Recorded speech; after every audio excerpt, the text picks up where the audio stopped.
penghasilan, gaji, pasti beban kerja juga bertambah. Pasti. Iya.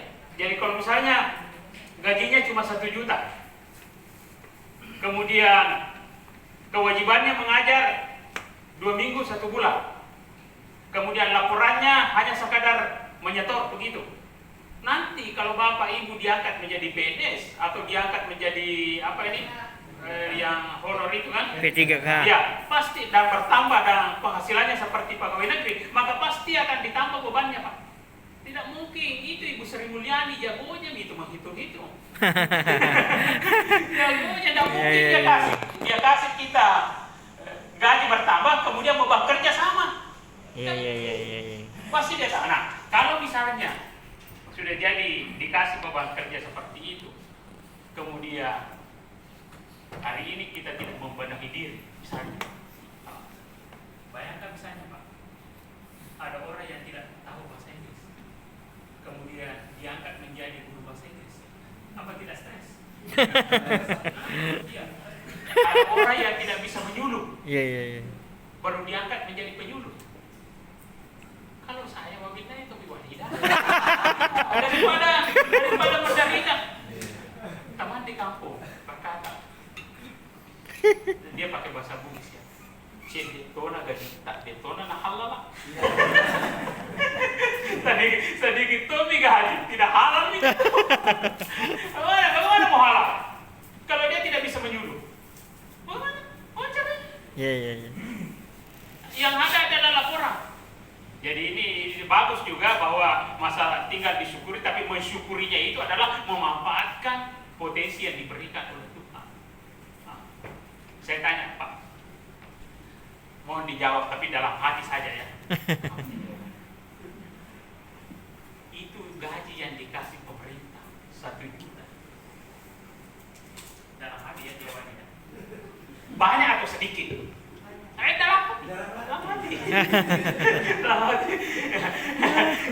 Itu yang 1 juta yang dikasih oleh pemerintah 1 bulan.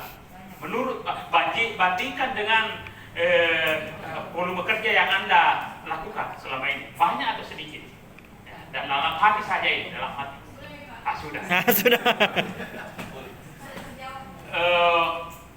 Izinkan saya menganalisa jawaban Anda. Yang menjawab banyak. Enggak, dalam hati saja. Tidak usah. Yang menjawab banyak. Masya Allah. Kemungkinan orang ini yang menjawab sedikit dulu ya. Yang menjawab sedikit, kemungkinan orang ini kurang bersyukur.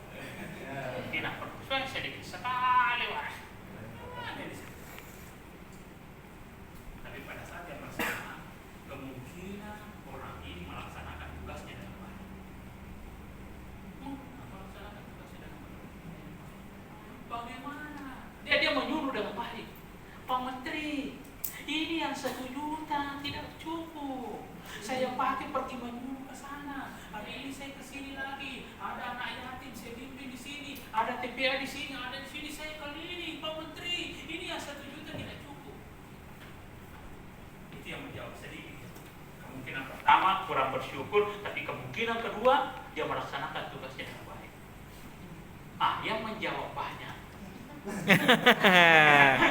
Iya. Yang menjawab banyak, kemungkinan orang ini pandai bersyukur. Alhamdulillah banyak sekali 1 juta. Ya Allah, terima kasih. Tapi tidak melaksanakan tugas. Tapi kemungkinan kedua, Tidak melaksanakan tugas. kemungkinan dia tidak melaksanakan. Ya. Bagaimana dia tidak katakan banyak? Setiap bulan kerjanya hanya membuat laporan. Setiap bulan. Hanya membuat laporan. Setiap bulan. Bayangkan, pegawai mana yang digaji membuat laporan digaji 1 juta? Pegawai mana di Santero negeri ini yang kerjanya hanya membuat laporan gajinya 1 juta? 1 juta. Laporan itu taruhlah kosnya 50.000 1 bulan. 50.000 sedikit, 50.000. Jadi dapat uang 950.000 per bulan tanpa kerja. Pantaslah dia bilang banyak, woi banyaknya ini. Mudah-mudahan tidak ada di sini. Mudah-mudahan tidak ada di sini. Mudah-mudahan. Ya, kalau ada istighfar. Wih, dan bahayanya jadi bahayanya 950 diterima baru dikasih makan anak dan keluarga. Ya Allah, ya ayuhan nas, kuluna bima bilan halalan thayyiban. Ini. Tapi mudah-mudahan ya masuklah di poin pertama semua. Jadi yang mengatakan sedikit, kalau saya ketemu Pak Menteri, mau saya katakan tambah Pak Menteri. Saya keliling motor ini yang 1 juta cukup hanya buat beli bensin. Karena keliling Pak melayani jamaahku Pak. Nah, tetapi itu Pak refleksi dah ya. Nah, karena ini baik. Kemudian tadi ada pertanyaan, bagaimana memanfaatkan waktu dengan baik? Tolong Pak, tolong. Setiap aksi yang kita lakukan itu ada reaksinya. Setiap amalan yang kita lakukan pasti berdampak. Man amila sholihan walinafsi wa man asafa. Itu sudah hukum Tuhan itu Pak, hukum Tuhan. Bahwa jikalau Anda tekun, jikalau Anda menghargai waktu, jikalau Anda begini, maka ini sekaligus masuk menjawab itu, masuk konsep takwa. Takwa itu kan apa? Sering kita bahasakan melaksanakan perintah Tuhan dan menjauhnya larangan. Nah, kadang kita cuma berhenti di situ, Perlu penjelasan Pak. Perintah Tuhan itu ada 2 macam. Ada terkait dengan syariat, ada terkait dengan sunnatullah. Oke, saya ulangi. Perintah Tuhan itu ada 2, ada syariat, ada sunnatullah.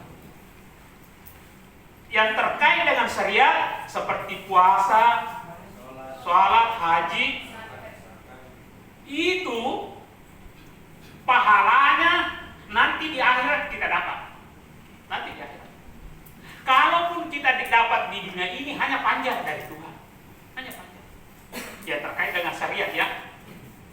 Nah sekarang perintah Tuhan yang terkait dengan sunnatullah. Apa itu? Misalnya belajar, menjaga kesehatan, menghargai waktu, tekun bekerja. Perintah Tuhan yang terkait dengan sunnatullah, cash kita dapat di dunia ini. Cash kita dapat di dunia. Kalau kita melanggar, cash juga kita dapat siksanya di dunia ini. Ya. Sebahagian kita umat Islam tekun melaksanakan ini. Perintah Tuhan yang terkait dengan syariat. Sholatu khairum minan naum. Bagus sholat subuh. Setelah itu tidur kembali. Nanti bangun. Nanti bangun setelah mau sholat duha. Bangun sholat duha. Setelah sholat duha tidur lagi. Nanti bangun setelah mau sholat duhur. Berarti dia cuma melaksanakan perintah Tuhan yang terkait dengan syariat. Sementara perintah Tuhan yang terkait dengan sunnatullah, mana duluan Pak, perintah membaca dengan perintah sholat? Baca. Itu perintah Tuhan juga itu. Saya ditegur oleh kawan saya jemaat tadi. Ustaz, masih terbukti membaca ini. Saya katakan, langsung saya katakan, membaca itu adalah ibadah. Dia kan, teman kita kan selalu mengatakan jalan Allah. Jadi kalau Anda ikut diklat tidak jalan Allah, jalan apa? Apa lawannya jalan Allah? Jelas saya takut itu. Misalnya kan, saya katakan dia adalah bagian dari ibadah. Karena dia perintahnya menghargai waktu, ibadah tidak? Ibadah. Ada walasri, ada faizah warakta, masuk isi waktu. Ada bekerja ibadah, faizah kudiati sholat.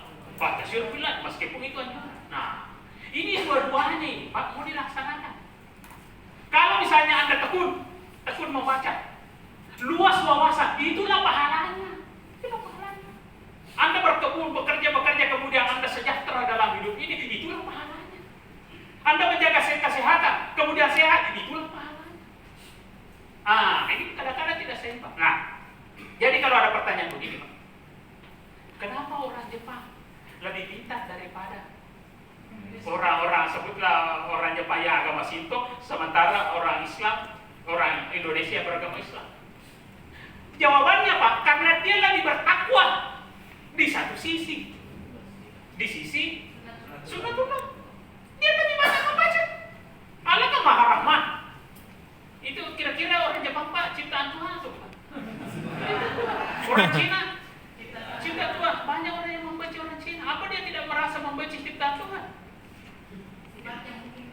Sifatnya. Kenapa kan orang Cina kalau di kampungnya?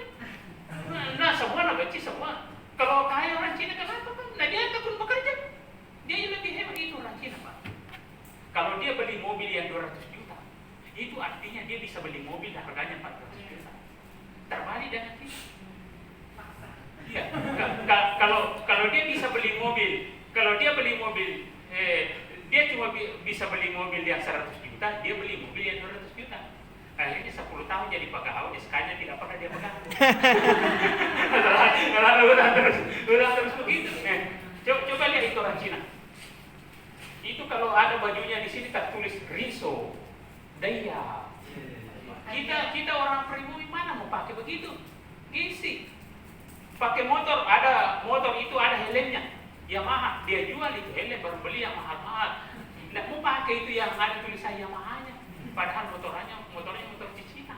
Nah, jadi kalau Tuhan memberi dia, kalau Tuhan memberi mereka, karena rahmatnya Tuhan terkait dengan usaha. Tapi kita juga berkata bahwa di akhirat sesat kok. Susah kata kau tidak salah, kan kau tidak ini. Nah, tapi ala kulli hal, ya di situ lah ya Jonathan tidak udah hulu isilmi. Apa? Sakapannya di situ adalah sunnatullah dengan syariat. Itu harus iya. Bahkan kalau guru apa, misalnya ada orang yang bangun sholat malam, tapi kalau besoknya ngantuk ketika kerja, perbaiki dulu. Kerjamu ini menjadi kewajiban, sholat sunatmu itu adalah sunat bagimu. Tapi kalau kau meninggalkan sesuatu yang wajib, melaksanakan yang sunat meninggalkan yang wajib, itu harus menjadi pertimbangan. Nah, yang bagus itu Anda sholat malam baru besoknya juga bekerja. Ini nih jadi syariat, laksanakan syariat dengan baik. Perbaiki banyak baca Quran, perbaiki sholat tahajud, perbaiki sholat duha, perbaiki zikir pada saat yang bersamaan. Tekun membaca, tekun bekerja, menjaga kesehatan. Dua-duanya. Jadi itu tadi jawabannya. Kenapa itu rajin sholat tapi miskin-miskin nih? Sholat itu bukan untuk cari uang, bukan. Ya begitu, bukan untuk cari uang, bukan. Kalau mau cari uang, ke pasar Ki. Beli telur di Maros, kok jualnya di Manampu, itu bisa. Bukan cari uang, iya kan?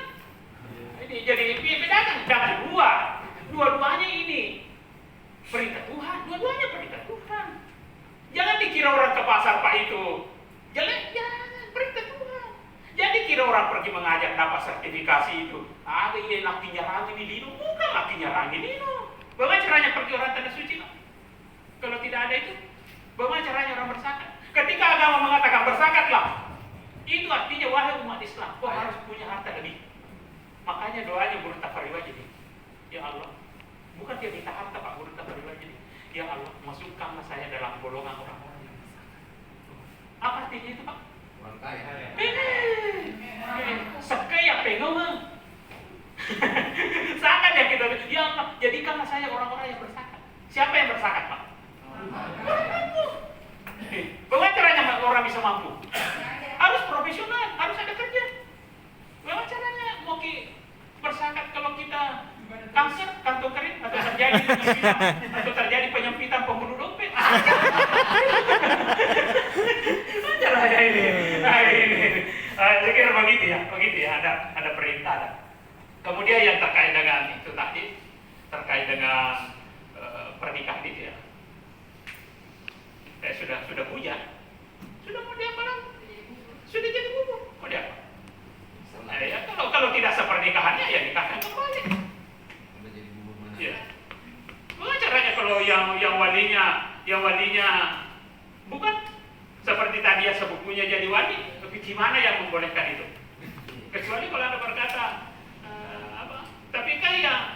kita bukan ada wali, tetap ada anu ya. Kalau negara kita tetap pasti ada wali hakim.